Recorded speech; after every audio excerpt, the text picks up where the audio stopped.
ვაუ, ძალიან ბევრი კითხვა და რთულიცაა, დავით.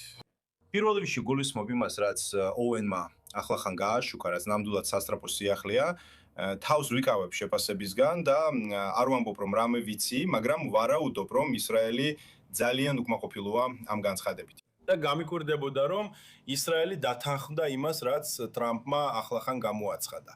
ეხლა ვარაუდობ, რომ ისრაელს მოუწია დათანხმება ტრამპსა და ნეთანიაჰუს შორის მხიფე ურთიერთობის გამო. მაგრამ, რა თქმა უნდა, ეს ისაა, რითაც ნეთანიაჰუ თავისი თვალსაზრისით კმაყოფილი არ არის. და შესაძლოა ბევრი სხვა ისრაელელისთვისაც ომის გაგრძელება და საბოლოო გამარჯვების მიღწევის მცდელობა, როგორც ნეთანიაჰუმ განსაზღვრა ყველა ფრონტზე, მათ შორის ირანშიც, რათა შეიქმნას პირობები რეჟიმის დასამხობად. ეს ყველაფერი არ მიღწეულა, თუ ირანთან შეთანხმება გაფორმდება, დიდი ალბათობით ეს არასდროს მიღწეული არ იქნება. და ეჩუგარეშია, როგორც თქვენ აღნიშნეთ, ეს დიდი ამბავია. გულისხმობ, რომ ნებისმიერი გამოქვეყნებული ანგარიში ამ შეთანხმებების საკვანძო საკითხებზე ძალიან შორს იყო ისრაელის პოზიციებისგან ამ საკითხებში. ასე რომ, ეს ნამდვილად საინტერესო შემთხვევაა. და მხოლოდ ერთი საკითხი დავით, იცით რომ ეს იყო ერთ-ერთი მთავარი მიზეზი, რის გამოც ნეთანიაჰუმ სცადა.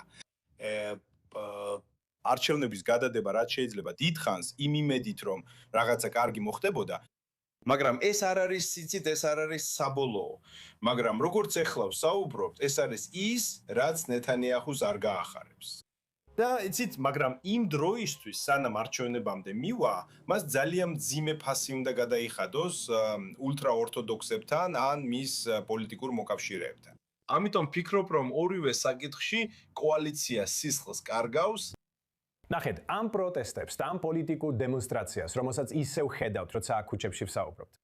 ნახეთ, პრემიერ-მინისტრი ბენიამინ ნეთანიაჰუ ამ ეტაპზე, იცით, ნერვიულობს. ის ფაქტობრივად საბანში იმალება, როცა მისი პოლიტიკური პარტნიორები ასე უშნოდ იქცევიან ეროვნული მონაწილეობის წინააღმდეგ. ანუ, შეიძლება ეს მისი დამარცხების მიზეზი გახდეს. როგორც აღვნიშნე, ეს სავარაუდოდ არჩევნებში ყველაზე მწვავე საკითხი იქნება.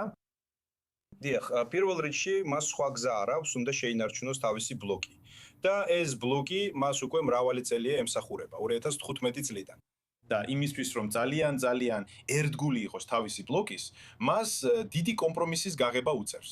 ზოგიერთი კომპრომისი მის იდეოლოგიას ეწინააღმდეგება, განსაკუთრებით, ასე ვთქვათ, გაწვევის კანონპროექტთან დაკავშირებით, რომელიც არ განხორციელდა და ბენიამინ ნეთანიაჰუ ბევრ რელიგიურ ადამიანს ათავისუფლებს ჯარში მსახურებისგან, განსაკუთრებით დღესდღეობით. და თუნდაც ბოლო ძირითადი კანონი, რომელიც უნდა აღკვეთდეს უზენაეს სასამართლოში ნებისმიერი გასაჩივრების მცდელობას, თორას სწავლა, რომელიც აბალანსებს სარგებელს როგორც მათთვის, ვინც თორას სწავლობს, ასევე მათთვის, ვინც ჯარში მსახურობს და სიცოცხლეს რისკავს.